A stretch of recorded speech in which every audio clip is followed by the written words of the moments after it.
Olá, estamos de volta com mais um programa do canal História Atual.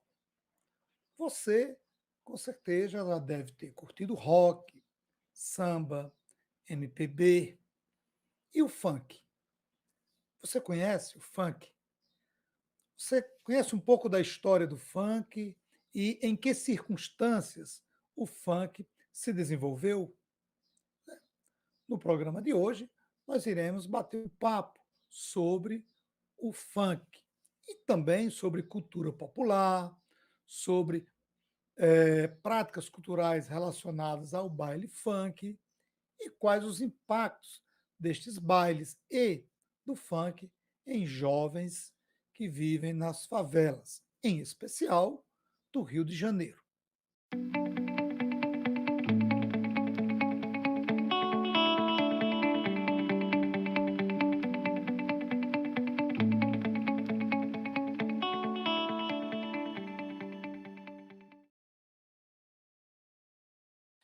No programa de hoje, nós iremos conversar com a professora Luciane Soares da Silva.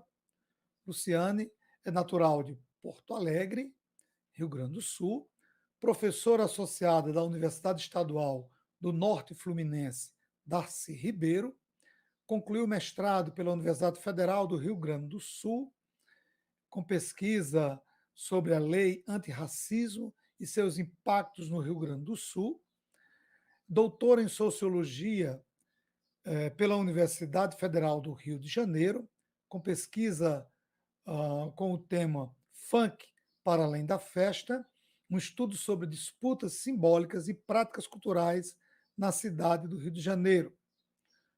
A professora Luciane desenvolve pesquisas em várias temáticas, dentre elas racismo, pensamento social brasileiro e cultura urbana contemporânea.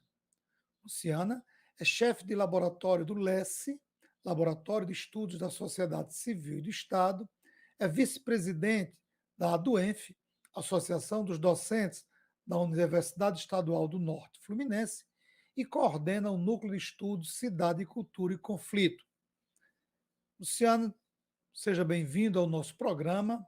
Muito obrigado por ter aceito o convite e um forte abraço para você. Fazia um bom tempo que não nos víamos. E, mais uma vez, obrigado por ter aceito o nosso convite, colega. Obrigada, é muito bom estar conversando com vocês aqui hoje, especialmente nessa semana, onde mais um caso de racismo e xenofobia estoura no Brasil, lamentavelmente, mais uma vez aqui no Rio de Janeiro, e acho que muito do que a gente vai falar aqui hoje ajuda a pensar esse momento de dor que muitas famílias africanas passam no Brasil e de medo. Nós sabemos que nós temos muitas colônias, muitas comunidades africanas em todas as cidades do Brasil. Então, eu dedico esse programa hoje a todos esses africanos, asiáticos, venezuelanos, latino-americanos em geral, que procuraram o nosso país na crença de que o Brasil é um país mais aberto aos imigrantes. E eu acho que esse é um tema, Lemuel, muito importante para hoje. Luciane, vamos começar então a nossa conversa, você passando para a gente o pano, vamos fugir um pouco do nosso ponto básico da nossa entrevista. Mas como a gente vive um momento muito tenso e muito triste por conta do que ocorreu no Rio de Janeiro, qual é o cenário que você vê hoje em relação a esse caso envolvendo o congolês? Pois é, eu comecei a escrever esse texto, né? Eu estou terminando um texto hoje, e nesse texto eu faço uma reflexão, dizendo algo muito simples e muito importante. É claro que o racismo não é inaugurado com o governo Bolsonaro. É claro que as relações de violência existentes no Rio de Janeiro não são recentes. Mas nós não podemos desconhecer, Lemuel, que nos 4 anos que agora findam desse governo, nós tivemos uma intensificação das ofensas, de um discurso de ódio que não é só brasileiro, que é uma questão global para a gente pensar lideranças de direita e extrema-direita no mundo, E é claro que desde a morte de George Floyd e de outras questões que suscitam movimentos de resistência, nós temos avançado em uma percepção de que o Brasil é um país racista e que nós precisamos falar sobre isso. Esse é mais um caso, só com a diferença de ser um elemento de xenofobia de um refugiado político. E tem um elemento importante aqui também, que é a precariedade que essa comunidade experimenta no Brasil, né? Sendo em Porto Alegre, na venda de eletrônicos, ou trabalhando sem carteira assinada, ou no Rio de Janeiro, onde o jovem Moisa experimenta uma violação dos seus direitos trabalhistas, quer dizer, ele não recebe aquilo que ele é de direito, e posteriormente ele é espancado e morto com as mãos daquele que deveria pagá-lo. Sempre me chama muita atenção os casos de linchamento e os casos que envolvem o uso de materiais como tacos de beisebol, enfim, porque eles são de extrema violência. A arma de fogo também o é, mas são casos de extrema violência.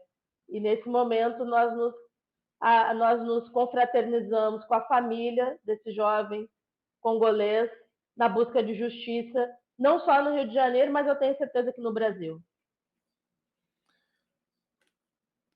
É um momento triste e você se expressou muito bem. Não é que tenha inaugurado com esse governo, porém, é muito claro que a violência contra as minorias, contra alguns grupos sociais no Brasil, aumentaram e muito nos últimos anos.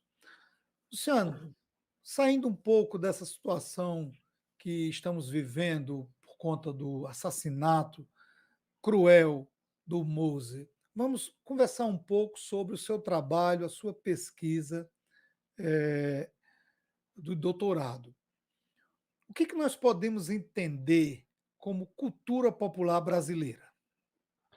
É interessante nesse ano que aqui a gente comemora o centenário Darcy Ribeiro, patrono fundador da nossa universidade, porque O Povo Brasileiro é um livro importantíssimo exatamente pela dificuldade que nós sempre tivemos em estabelecer que povo é esse em função da mistura racial, o que é válido.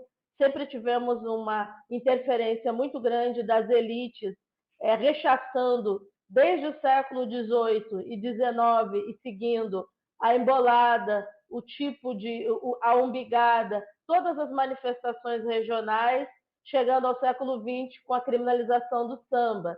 É interessante, eu sempre me pergunto muito, quando a gente lembra do Mário de Andrade e pensa o folclore, porque o frevo, muitas vezes, junto com os ritmos do Maranhão e ritmos de congada, são considerados folclore, enquanto o samba é considerado cultura.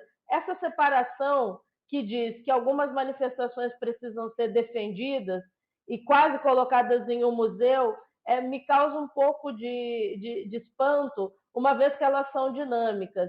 Então, a cultura brasileira, para mim, é aquilo que é feito pelo povo de forma dinâmica, na sua linguagem e no seu cotidiano.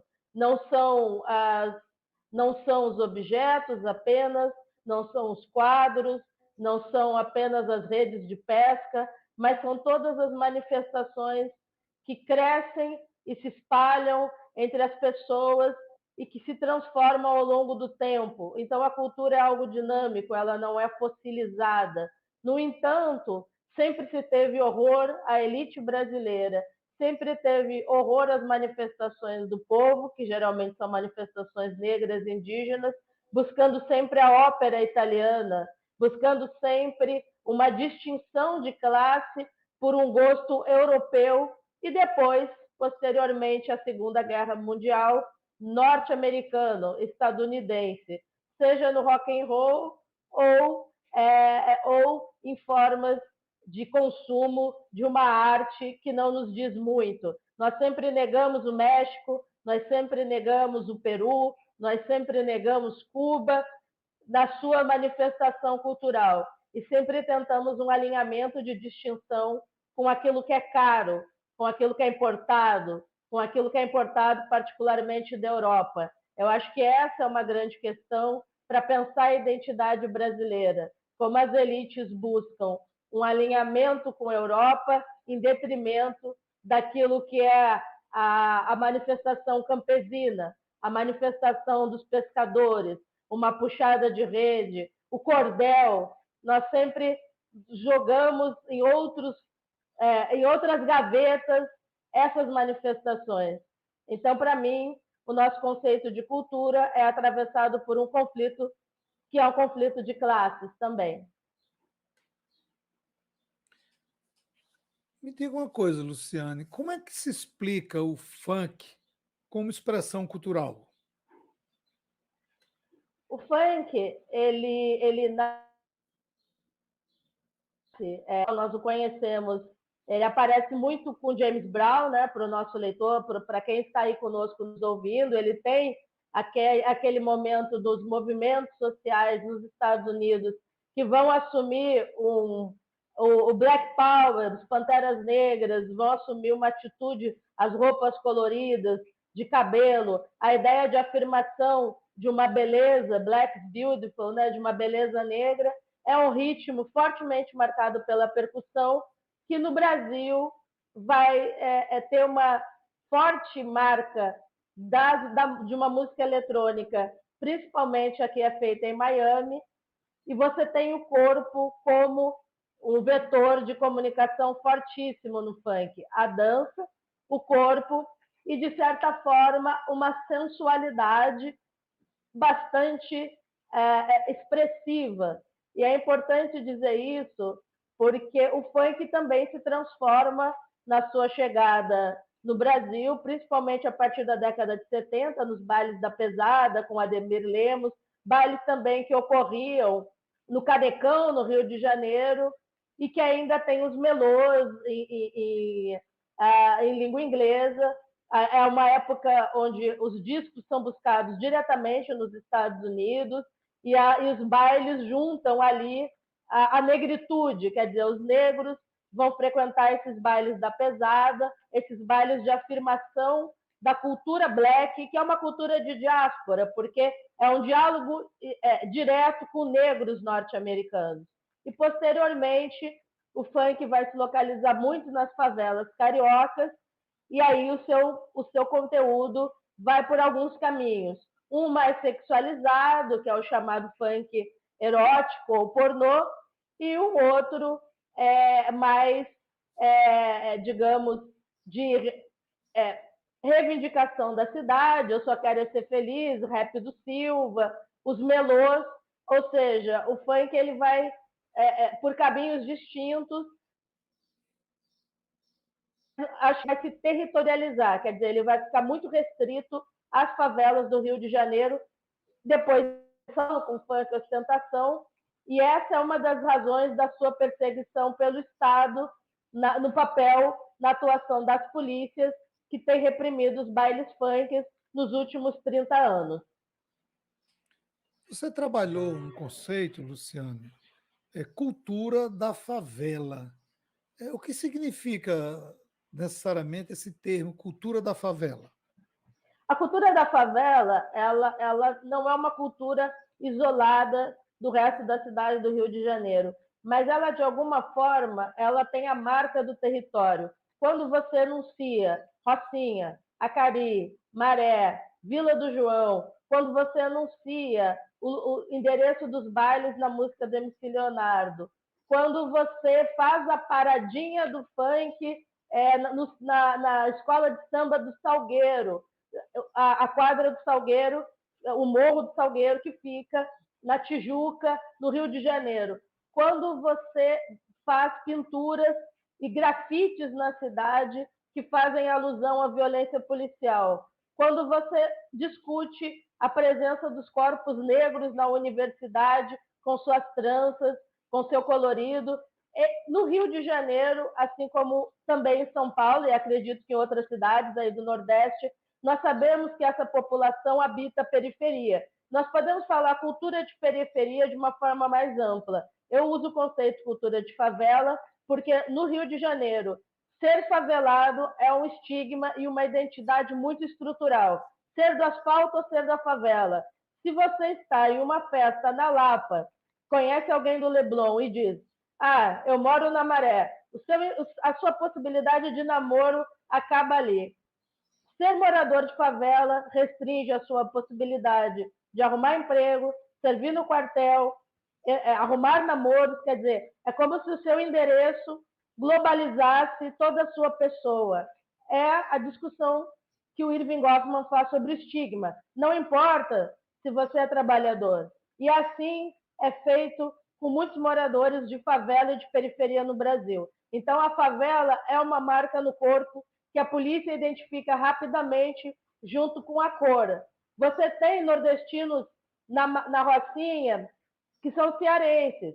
E aí eles podem, você pode pensar que eles sofrem menos o estigma da favela. No entanto, eles não podem ter acesso a correio, as Casas Bahia não entregam móveis na favela, o Uber, não, eu tentei ir à Rocinha à noite, no sábado, visitar amigos, em um aniversário infantil, o Uber se recusou, mesmo para me deixar na estação de metrô. Então, você é trabalhador, faz a sua compra de mês e você não consegue um táxi que te deixe em casa. Todas essas são marcas muito fortes do território no Rio de Janeiro. É muito importante que a gente pense que isso ocorre em outras periferias do Brasil e que a violência policial é uma marca também nesses territórios. Estamos conversando com Luciano Soares da Silva sobre cultura popular, práticas culturais relacionadas ao baile funk e outros assuntos.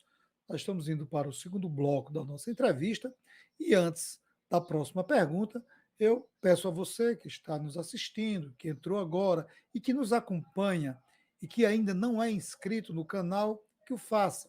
Se inscreva no canal, dê o seu like, deixe o seu comentário, dê sua sugestão de tema, a sua opinião é importante para a gente. Compartilhe a nossa programação, fortalece o nosso trabalho e chega a mais pessoas essas entrevistas, esses bate-papos que a gente faz toda semana.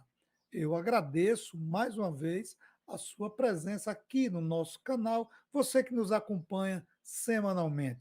E assistam outros programas sobre outros temas. Luciano, a favela é um espaço incivilizado?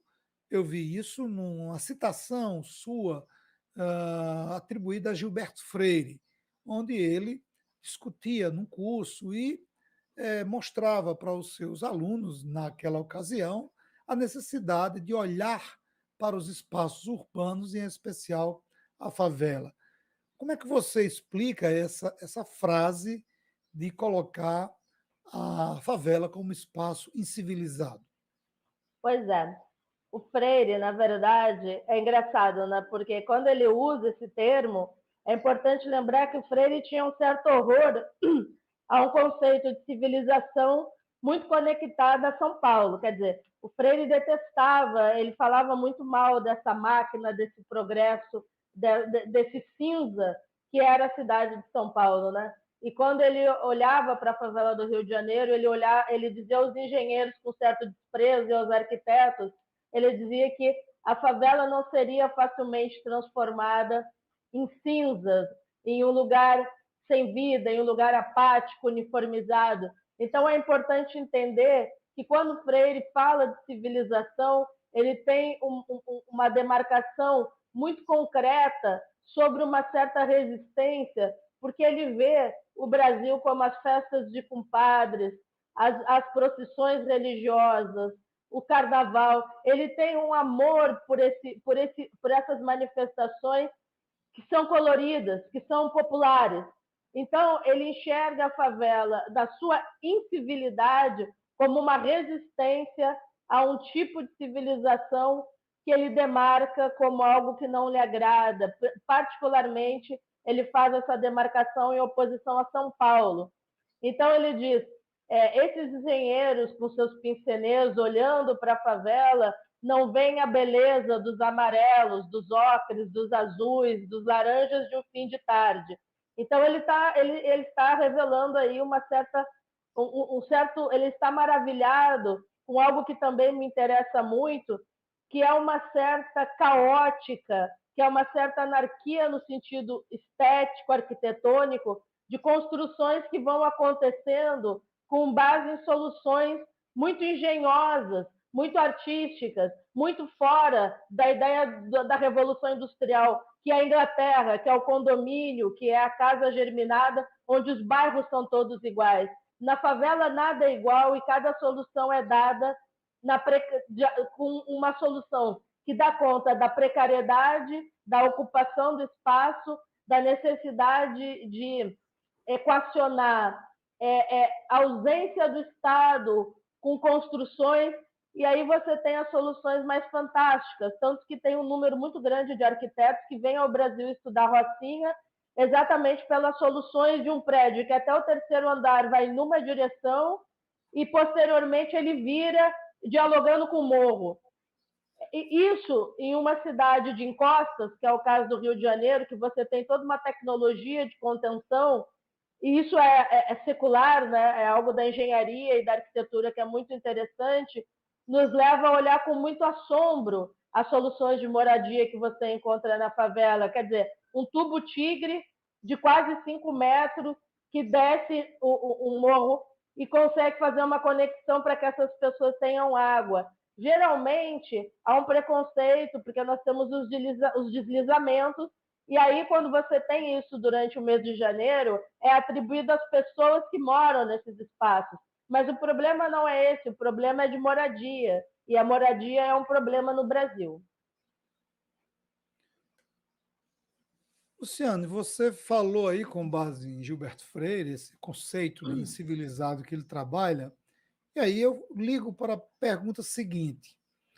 A favela é um espaço de resistência. A favela se contrapõe a essa ordem estabelecida pela cidade tradicional, influenciada por cidades europeias. Dialogando com o funk, ser funkeiro representa revolta, insatisfação, questionamento, incivilidade a partir desse conceito do Gilberto Freire? Não. Ser funkeiro representa adesão a um tipo de música, a um tipo de cabelo, geralmente muito baixinho, e agora os meninos estão usando um cabelo amarelado, descolorido, já no Brasil todo. Eles fazem também penteados, sendo, vocês sabem que o cabelo ele tem na cultura africana um significado de resistência muito interessante. Ser funkeiro significa uma adesão a um estilo de música que vai falar muito da localidade, dos problemas do cotidiano, porque vai ser uma crônica urbana que vai falar de uma festa, vai falar de um encontro, vai falar de um desejo, vai falar de um sofrimento. Os moradores de favela eles não estão fazendo um discurso de resistência a partir do nada. Eles fazem um discurso de resistência porque eles são atacados no seu direito básico de vida e moradia e dignidade. Então, eu acho que ser funkeiro não é algo que se escolhe como ser roqueiro. Não é um estilo que você compra no mercado. É um estilo, é um tipo de manifestação que vale dentro do território. Quer dizer, você tem é claro que a cidade consome o funk, a cidade vai aos bailes, ela desce até o chão, mas esses meninos que estão agora, nesse momento, produzindo letras numa quadra de futebol da Vila do João, eles não escolhem o seu estigma, eles são classificados como. Então, quando você diz baile funk tem ligação com o tráfico, quase que não importa se você tem ligação com o tráfico ou não. É como se nascer na favela fosse um estigma estrutural que não pode ser revertido. E como muito pouca gente sai da favela, né, não é algo assim tão fácil como se pensa, então essas pessoas vão crescer dentro de um cotidiano muito marcado por alguns acontecimentos. Os bailes, as festas, os pagodes, os casamentos, as execuções, as prisões. a vida informal. Eu acho que tem uma série de questões que acontecem dentro da favela que são muito específicas. Em uma matéria veiculada no jornal O Globo, de 2008, que você usou no seu trabalho, o Coronel Marcos Jardim associou o baile funk à reunião de vagabundos. Por que essa associação? Que levou esse coronel a fazer essa associação do baile com reunião de vagabundos?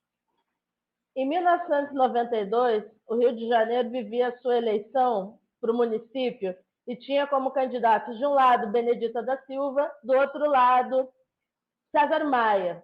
Acontece na praia de Copacabana, Ipanema, na verdade, sendo mais precisa, na altura do Arpoador, uma encenação de uma juventude frequentadora de bailes funk, uma encenação de uma briga. Essa briga vai ser posteriormente vinculada pela Rede Globo exaustivamente no Jornal Nacional e vai ser classificada como arrastão. A partir do momento em que essa classificação como arrastão se torna presente no imaginário popular, o funkeiro surge como categoria nos jornais. Desse momento em diante, César Maia vence as eleições porque não vai ser explicação discriminatória, e a partir de então o baile funk vai ser, no Rio de Janeiro, a justificativa para a associação ao tráfico. Todas as manchetes, desde 92, vão dizer onde você tem uma chacina envolvida, vão dizer ia, vinha ou estava em um baile funk.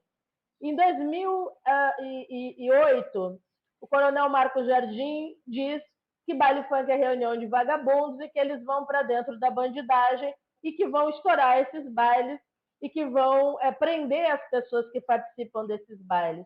Posteriormente, nós temos a chacina da Providência, na qual o tenente do Exército entrega 4 adolescentes negros do Morro da Providência em uma favela inimiga, que é a Mineira, aqui no Rio de Janeiro. Esses jovens são barbaramente torturados e o seu corpo é encontrado dentro de sacos plásticos, com suas partes separadas, enfim, tudo isso porque esse tenente não queria parecer como fraco diante da tropa.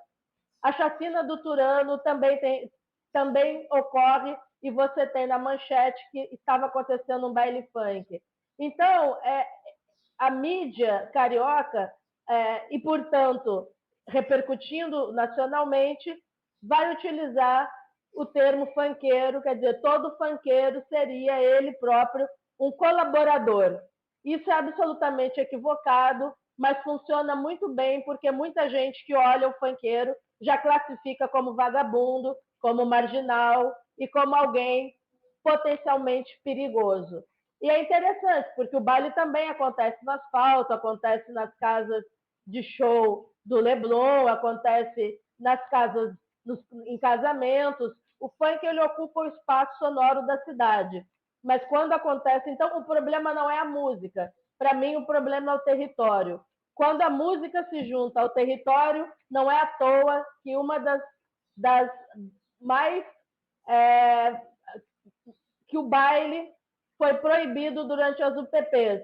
Então, um dos coronéis, um dos comandantes da PM diz que ou o baile funk o fracasso da UPP e que o processo civilizatório, novamente a civilização aparece como um termo, precisa ensinar esse jovem a ouvir MPB e música clássica, como se esse jovem não tivesse um gosto musical apurado. Uma boa observação que você fez aí, Luciano, quando você coloca a territorialidade. Então, a questão não está no funk, porque o funk está no Leblon, está em Copacabana, está na Tijuca, está nos centros onde a elite carioca frequenta. Mas, se esse funk for na favela, então a questão não está no estilo, na música, e sim no local onde está desenvolvendo esse baile. Luciane, de malandro a funkeiro, O que há de diferente nesses dois sujeitos? O que é diferente nesses dois sujeitos é que, de alguma forma, o malandro ele vai estar muito mais conectado à sonoridade do samba e do pagode em um Rio de Janeiro ainda onde você tem a favela como um lugar idílico, o morro não tem vez, piano da Mangueira, você tem um sem número, lata d'água na cabeça. O cancioneiro da música popular brasileira sobre samba trabalha o morro. O morro como esse lugar de gente humilde, tem certos dias, né? O morro e o subúrbio com suas plantinhas, essa gente trabalhadora e tão sofrida e que continua amando, e que continua fazendo suas festas e que continua fazendo seu samba. Acontece que com a década de 90, o aumento das armas de fogo no Rio de Janeiro, a entrada do mercado internacional da cocaína e os embates cada vez mais violentos, a morte do Tim Lopes, as constantes incursões policiais mostradas no documentário Notícias de uma Guerra Particular, o filme Cidade de Deus mostrando uma juventude cada vez mais violenta. O morro que era idílico vai se transformar em um morro representado como reduto da violência mais bárbara a partir do uso do Elias Maluco com uma espada. As relações entre os jornalistas e o morro vão se romper pós-morte do Tim Lopes, você altera essas relações e o funkeiro, então, é alguém muito menos disposto a uma certa conciliação com o Estado e o funk, diferente do samba, o sambódromo não está proposto, o funkódromo não aconteceu e o funk proibido é o enfrentamento direto à polícia e a defesa de alguns traficantes por esses funkeiros tem relação direta com o enfrentamento, agora sim, muito mais violento, no qual o armamento pesado está muito mais na mão do tráfico nas favelas do que do próprio Estado, que se corrompe na venda dessas armas. Ou seja, o quadro atual ele tem a marca do fechamento do território, em alguns casos, e tem a marca da violência. O Amarildo nos lembra que a Rocinha nunca foi pacificada, nem o alemão. Então, a venda da UPP como um projeto no Rio de Janeiro, ela deu conta de favelas com 15 a 50 mil habitantes. Quando a gente chega em favelas ou complexos, como nós chamamos, que são quando você tem uma associação de muitas favelas em um mesmo espaço. É o caso da Rocinha, é o caso da Maré, é o caso do Alemão. Esses territórios nunca foram pacificados. O Estado, é impossível você tomar esses territórios com a quantidade de investimentos pífios que o Estado do Rio de Janeiro fez. Foi uma perfumaria para os grandes eventos, a Olimpíada e a Copa do Mundo. Perfumaria. Luciane, funk, samba, hip hop, existe uma relação entre os estilos quando se trata de discursos preconceituosos? Existe uma relação entre os estilos, porque eles participam de uma mesma diáspora que ainda une ritmos caribenhos, o jazz, o blues, né? E outras formas de música africana, de multirritmos africanos que se espalham pelas Américas, pelo mundo lusófono e pela Europa. As diferenças eu acho que elas estão muito mais no público e nas suas adesões, porque o sambista ele também mora na favela e o samba também sai, né? Também é um ritmo nascido e quando a gente pensa o São Carlos aqui no Rio, quando a gente pensa o samba urbano, que é muito que é uma discussão com a Bahia, enfim, que é uma discussão muito feita pelos estudiosos da música, né, pelos musicólogos, mas eu acho que o que tem de mais interessante, além do fato de que somos negros, somos nordestinos, não somos brancos, fazendo uma música muito marcada pela percussão, e isso nos leva de volta à África, na nossa ancestralidade, eu acho que eu não diria que hoje o samba padece do mesmo preconceito e eu não diria que o hip hop, o hip hop tem algumas diferenças, né? Mas eu acho interessante o fato de que o termo funk e funkeiro, ele realmente, dentre os três, no Brasil, em 2022, ele é o que recebe uma carga maior de discriminação e de preconceito. Eu acho que exatamente por essa associação que foi construída entre funk e tráfico. Eu acho que, diferente do samba e diferente do. Embora a gente tenha que lembrar que a pergunta feita ao Martinho da Vila, que foi uma pergunta extremamente desagradável pela jornalista que comandava o Roda Viva naquele dia, tentou fazer essa ilação das escolas de samba numa relação com crime, né? Então, realmente, é verdade, é importante recuperar essa questão do Roda Viva, porque é uma afronta, né? É uma ofensa ao Martinho da Vila e a todas as escolas de samba do Rio de Janeiro, a pergunta que foi feita, acho que pela Vera Rodrigues, né? A Vera Magalhães. Mas essa associação ela existe em gradações distintas. No caso do funk, eu acho que ele enfrenta a violência de uma forma distinta do hip hop e ele tematiza o racismo e a violência de uma forma distinta. Então, eu acho que ele entra, ele tem um elemento no sentido, ele é mais ingovernável, porque você tem várias letras narrando a execução de policiais diretamente, quer dizer, uma situação real que acontece e é colocada na música. Além do número de palavrões, eles atacam o Sérgio Cabral, eles mandam o Eduardo Paes para aquele lugar, que não dá para falar aqui, né, palavrão, mas o funk não tem limites nos seus conteúdos, até porque ele é feito num chão de favela muito pouco permeável a um diálogo mais intelectualizado, ele é muito cru. Esse elemento do funk proibido que me interessa é que ele sai de uma caixa, de um quarto, onde você tem picapes, computadores, direto para a internet. Então ele é muito cru, ele não passa pela Som Livre, ele não vai rodar na novela das 8.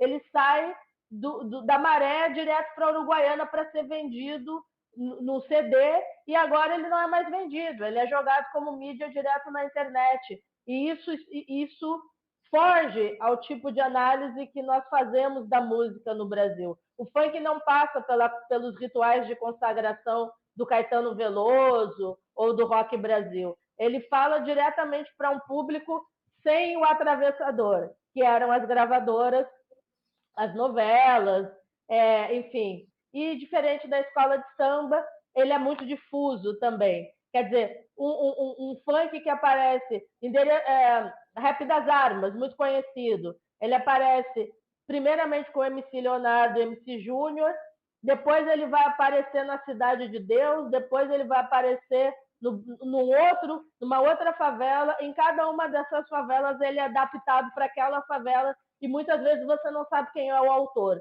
Então, além de tudo, o funk implode com a ideia de autoria, porque muitos dos funks que nós ouvimos, nós não sabemos quem é a autoria, e aí você tem que fazer um estudo muito etnográfico para saber quem escreveu aquela letra, porque muitas vezes a pessoa adaptou e muitas vezes é feito em conjunto, nasce de uma brincadeira. Quer dizer, é totalmente diferente do mercado fonográfico no qual você tem ali o Caetano, o autor, recebe os direitos pela música.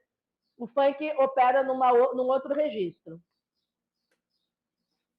Luciano, nós estamos caminhando para o final do nosso programa e você falou uma coisa interessante aí que tem muito a ver com a próxima pergunta. O funk ele transita entre as favelas e chega a ser adaptado em cada favela àquela situação da favela. É, a última pergunta: existe uma relação entre funk e facções? Aí eu complementaria: como é que uma comunidade, como é que uma favela vê a outra? Ou existe um diálogo? Ou as favelas, a partir do funk, com o olhar do funk, elas são concorrentes, são inimigas, ou essa inimizade ela está ligada às facções? A música une as favelas ou separa as favelas como as facções? Aí vem a pergunta, né? Existe uma relação entre o funk e as facções? Na verdade, são duas perguntas numa, Sim. né? Se o Uhum. funk une as favelas ou se não une, né? Em cima Perfeito. dessa relação com as facções.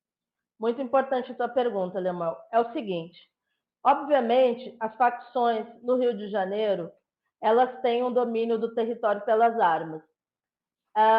Dizer que elas ganham dinheiro com os bailes funk não é exatamente uma verdade. Ninguém precisa ir ao baile funk para consumir drogas, como nós já sabemos hoje. Não é permitido ao morador de uma favela de CV frequentar um baile funk em uma favela de terceiro comando, nem de ADA. Da mesma forma, vale isso para todas. Você não pode, como morador, você não deve visitar os seus familiares sob o risco de ser confundido. Se você pode sofrer, sim, represálias que podem chegar à morte se você for confundido com X9. Isso porque o professor, meu orientador, Luiz Antônio Machado, demonstrou, junto com outros pesquisadores, Michel Misse e outros pesquisadores no Rio de Janeiro, o comando das favelas do Rio de Janeiro, diferente do PCC em São Paulo, ele é muito instável. Portanto, as relações de confiança sofrem uma instabilidade porque é como se os golpes e possíveis retaliações sempre estivessem presentes. Por isso, o NEM da Rocinha precisa ter certeza de que os seus moradores, aqueles que estão na favela da Rocinha, não vão levar informações para uma favela rival.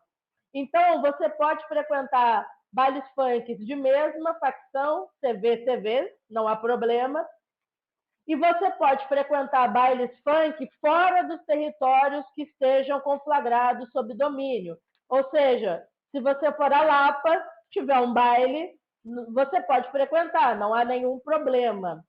Isso sempre foi importante, é importante essa informação, porque quando o Estado constrói uma lona cultural, ele tem que lembrar dessa territorialização.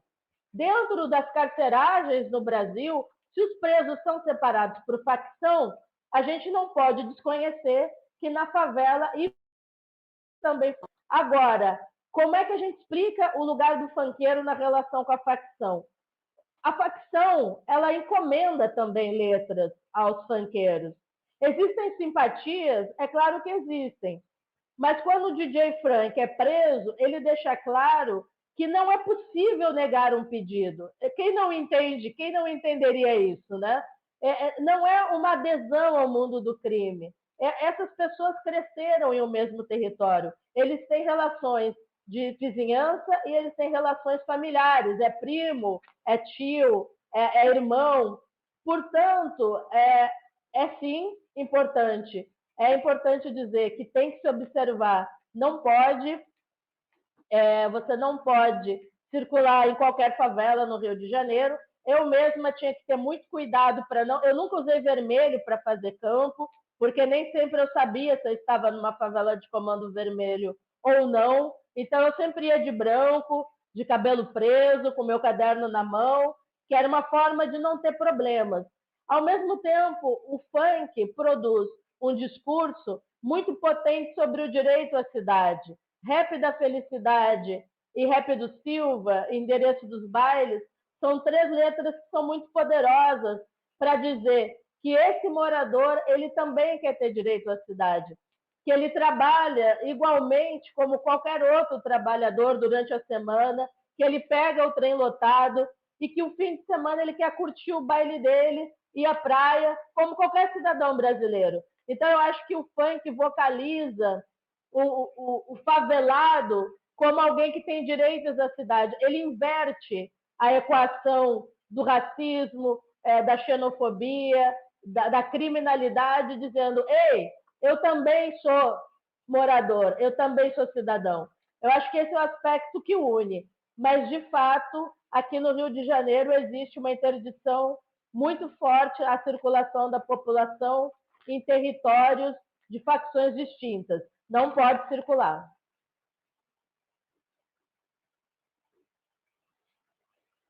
Seu microfone está fechado. Estamos encerrando nossa entrevista com Luciane, muito boa, muito esclarecedora essa conversa com Luciane. E eu abro para você, minha amiga, para fazer as suas considerações finais. Então, eu queria dizer a quem nos ouve que me causa muita estranheza a proibição de uma manifestação cultural no século XXI, se a gente recuperar no Brasil o momento do Estado Novo, que é um momento muito interessante, quando o Getúlio tenta emplacar ali samba do recenseamento, né? Um samba de um trabalhador que quer trabalhar segunda de manhã, quando a gente tinha o Noel Rosa, que era esse samba, né? Ou seja, o malandro, ele quer saber o jogo do bicho, ele quer saber o resultado, ele quer ver o futebol, ele não está muito interessado no mundo do trabalho. Então, a gente tem, com o Getúlio, a primeira criação de um departamento de imprensa e propaganda para dar uma civilizada nesse malandro. Depois a gente vai ter novamente isso durante a ditadura, com a proibição e a censura a uma série de músicas. Mas eu me pergunto por que, em pleno regime democrático, o que justifica Paraisópolis, o que justifica uma chacina em São Paulo, com a morte de 11 adolescentes pisoteados em um baile por conta de uma ação policial desastrosa, o que justifica a chacina da Providência, onde um tenente, de forma irresponsável, entrega 4 adolescentes que estão chegando de um baile funk e que são lidos como desacatando a polícia. A chacina do Turano, a chacina do Jacarezinho, todas elas partem do mesmo princípio de que o morador das favelas do Rio de Janeiro é alguém que está ali para ser morto e que não tem direito à cidade nem à diversão. Eu defendo o baile funk não por uma questão de gosto, não por uma questão da música. Eu defendo o baile funk como eu defendo qualquer outra manifestação artística que tem o seu direito de existir junto com as demais, porque isso é uma democracia. Eu acho que o exercício democrático nos obriga a conviver com aquilo que nós não amamos, que nós não ouviríamos, mas que é direito dos outros o fazerem, se eles não estiverem, se isso não implicar em violência. O funk, o baile funk não é um espaço de violência. O baile funk não é um espaço de venda de drogas e em detrimento dos demais espaços que existem nas cidades do Brasil. O baile funk não é o problema da ordem no Rio de Janeiro, assim como o samba também não era. Eu acho que o problema que nós temos é de um Estado que segue racista e genocida. E é isso que eu gostaria de dizer àquelas pessoas que muitas vezes repetem esses argumentos de que o funk é algo de criminoso e de vagabundo. Não é. O funk movimenta milhões em trabalhos informais nas favelas do Rio de Janeiro e até os evangélicos vão ao baile vender bebida, churrasquinho. Ele é um complemento de renda, ele é criação de linguagem, e ele é uma possibilidade muito interessante para uma juventude que quer construir e pode construir outras letras. Depende desse espaço de exercício democrático. Eu quero agradecer muito e foi muito bacana participar desse programa. Obrigado, Luciane. Um forte abraço para você. E agradecer mais uma vez vocês que nos acompanham e pedir para se inscrever no canal, dar o seu like, compartilhar a nossa programação e assistir outros programas. São temas interessantes que muitos deles são sugeridos pelas pessoas que nos assistem, por vocês que nos assistem, que nos acompanham. Um forte abraço a todos e a todas e até a próxima semana.